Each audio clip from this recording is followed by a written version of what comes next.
Hello and welcome to this Oak Tree English video on the British Isles. This is part 2 of the British Culture course.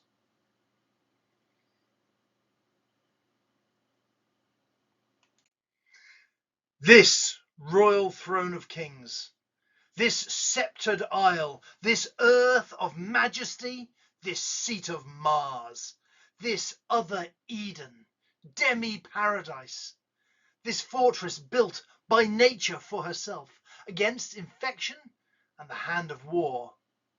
This happy breed of men, this little world, this precious stone set in the silver sea, which serves it in the office of a wall, or as a moat defensive to a house against the envy of less happier lands. This blessed plot, this earth, this realm, this England. When William Shakespeare wrote these words in Richard II, he coined the phrase, "this sceptred isle." Shakespeare was English. Or was he British? Or was he a United Kingdomer? Or was he something else? Today we're going to clear up exactly what he meant by this sceptred isle and why this kingdom is united. You may have heard a lot of terms flying around about this country, so I will try and clarify them for you. Let's start with the UK. The full name of this wonderful country is the United Kingdom of Great Britain and Northern Ireland, the longest country name in the world. There are 4 main parts of the country, each with their own parliament or assemblies, which decides about local laws and public services like education. Most policy, such as defence, foreign policy and most tax, is decided in the central UK government in Westminster, London. The first 3 countries are England, the biggest and most populous part, Scotland in the north, Wales to the west, and these 3 make up the island of Great Britain. The British Isles are all of the islands around Great Britain, including the second largest, Ireland. Ireland itself, or Éire in its native Irish language, is a separate country. It used to be ruled, poorly, by the British, but it declared its independence in 1949.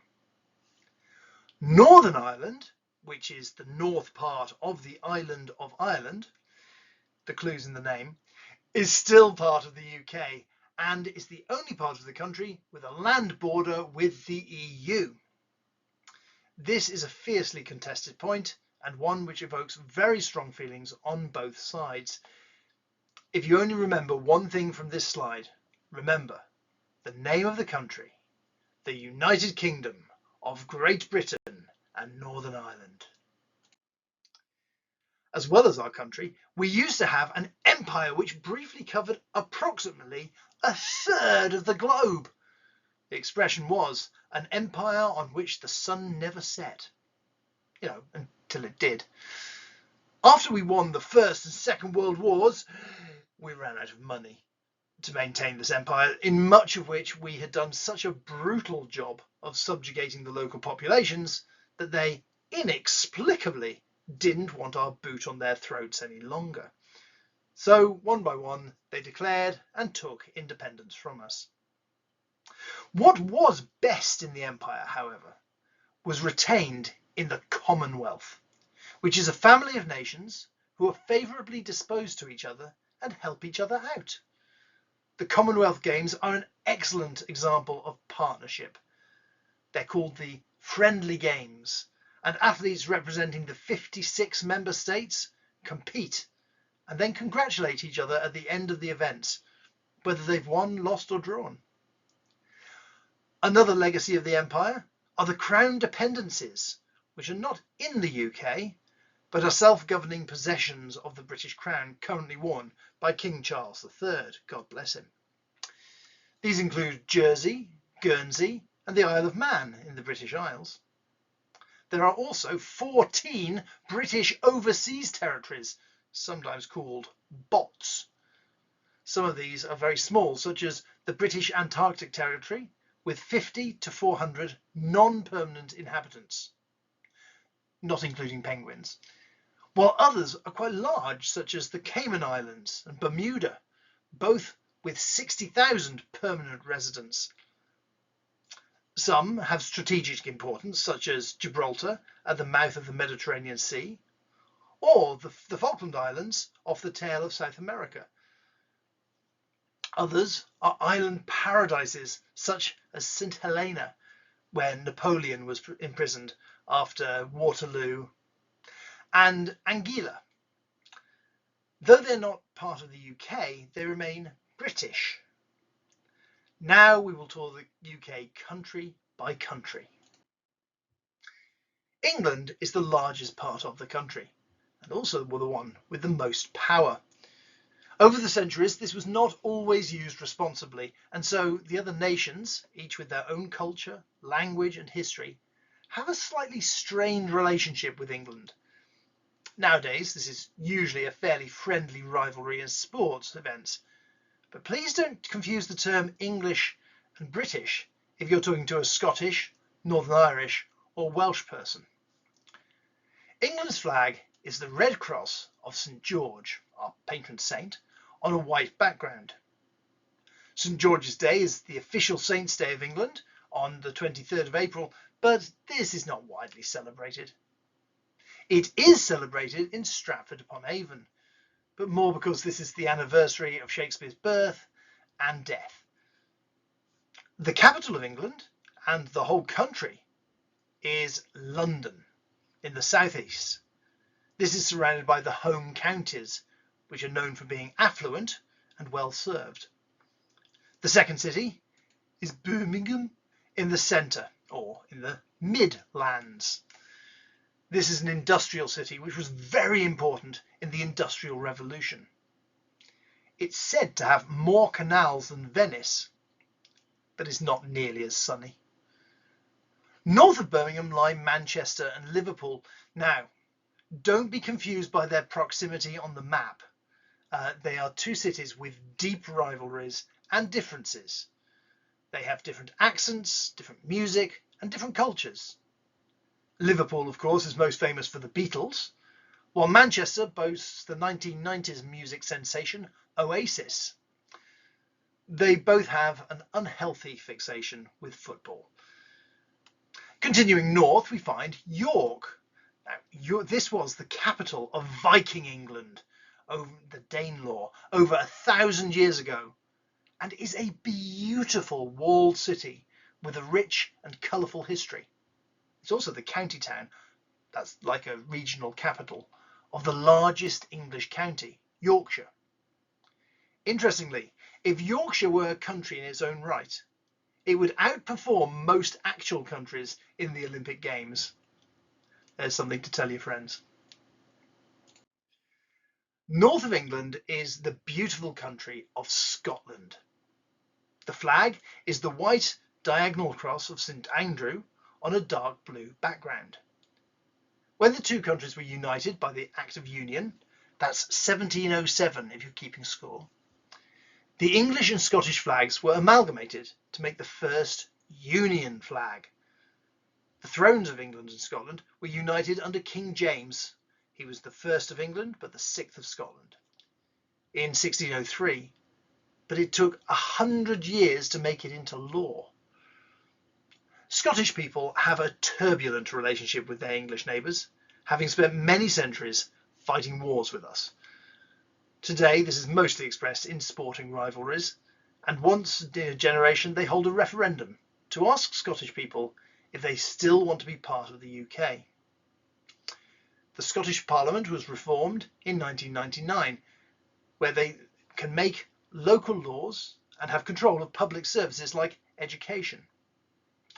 This is held in the capital of Scotland, Edinburgh.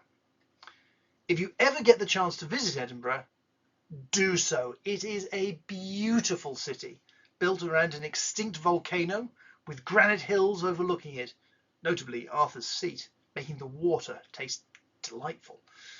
Edinburgh on the east coast of Scotland, but the second but larger city is a short distance across the country on the west coast.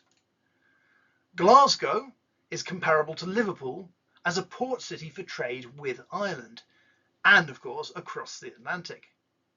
It, like Liverpool, has imported a little of the sectarian division of Northern Ireland, and there are large Catholic communities who sometimes foster some distrust of their Protestant neighbours.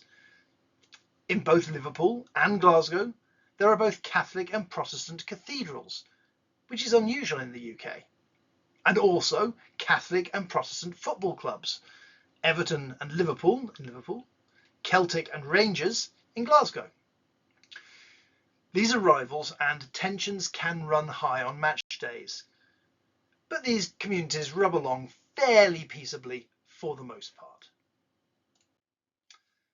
I mentioned that the Union flag was originally Scottish and English, but what about Wales?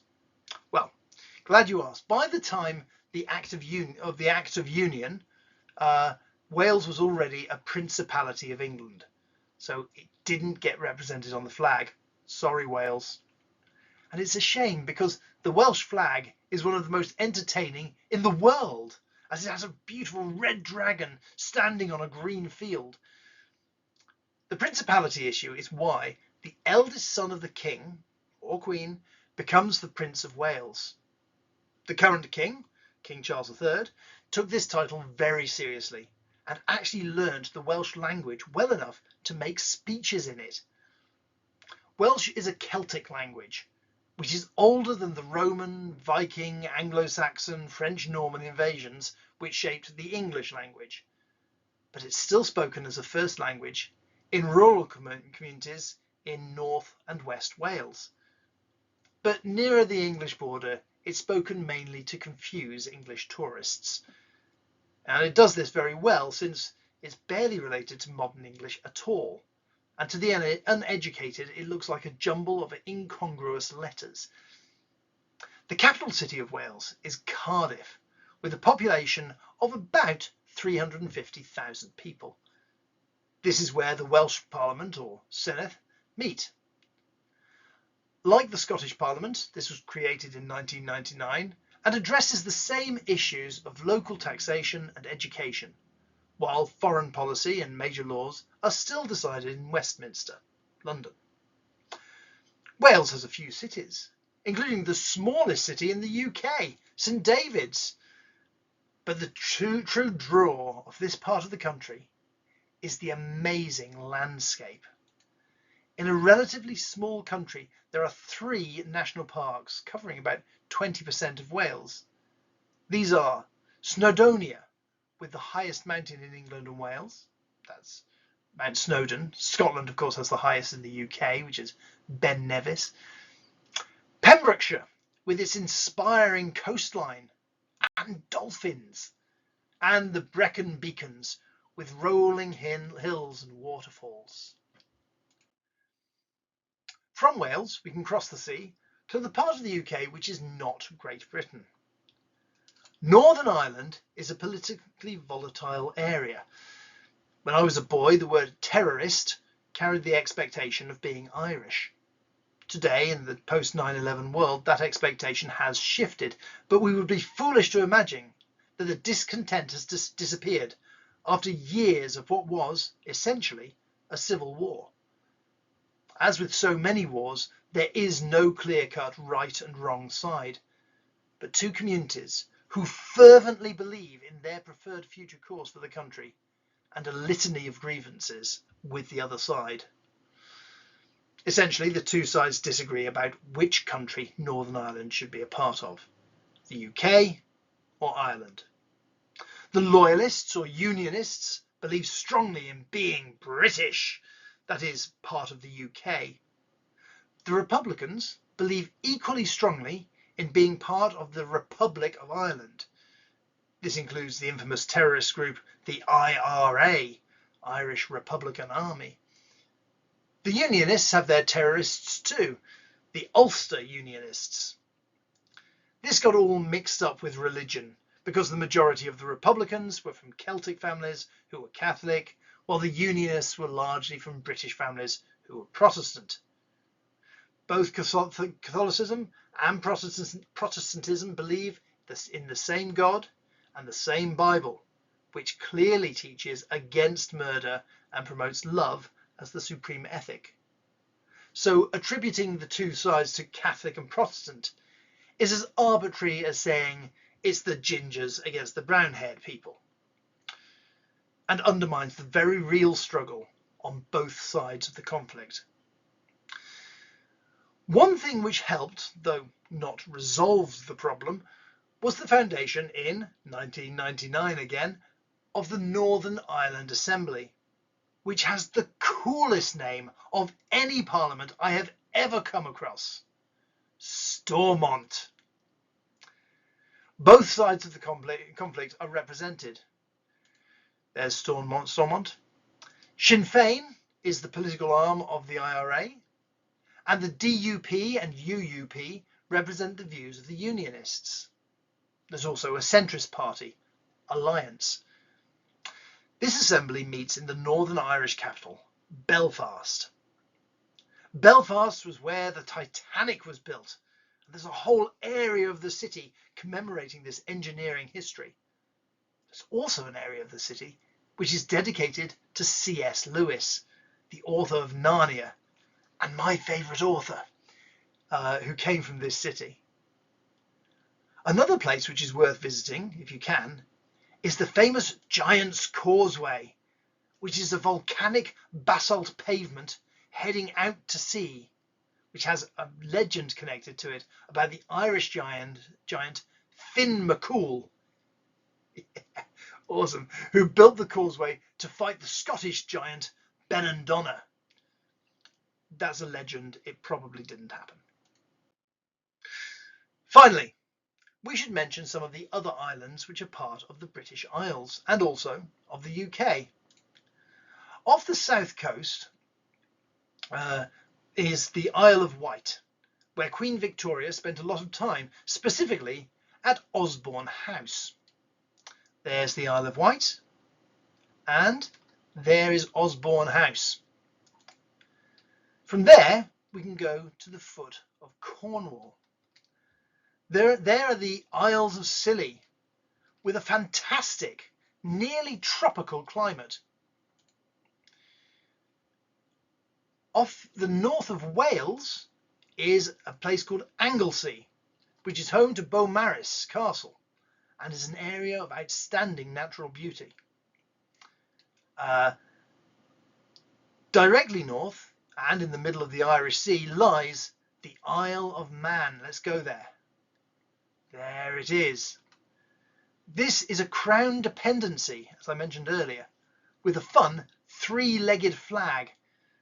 It's famous for the annual TT motorcycle race and also for the Manx cats, which have no tail. Continuing north, we come across the Scottish Islands, including Arran, with their jumpers. There we go. And a little further north, Mull, where you can watch whales, dolphins and sea eagles. And right on the end of it is little Iona, which we'll go to in 3, 2, 1, go. Nearly? Maybe? There we go. Iona with its historic monastery. There we go. Further north, we go through the Hebrides, both Inner and Outer Hebrides, which have very rugged and impressive landscapes. There they are. At the top, we go to the Orkneys,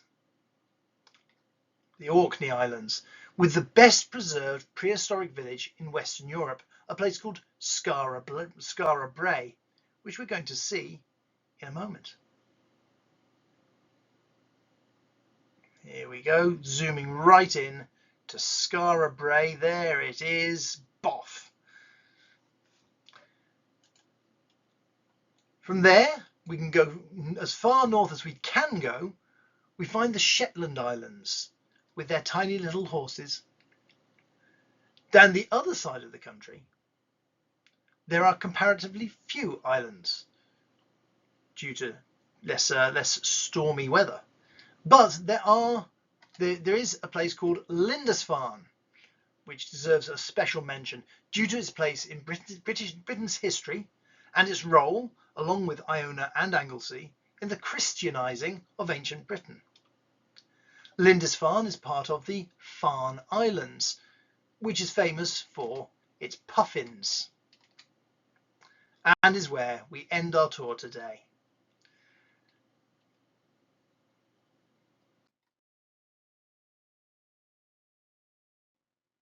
So there we have it. 4 countries united into one kingdom, shaped over centuries through struggles, internal, incoming and outgoing. I hope you've enjoyed this video. If so, please remember to like, share and subscribe to Oak Tree English.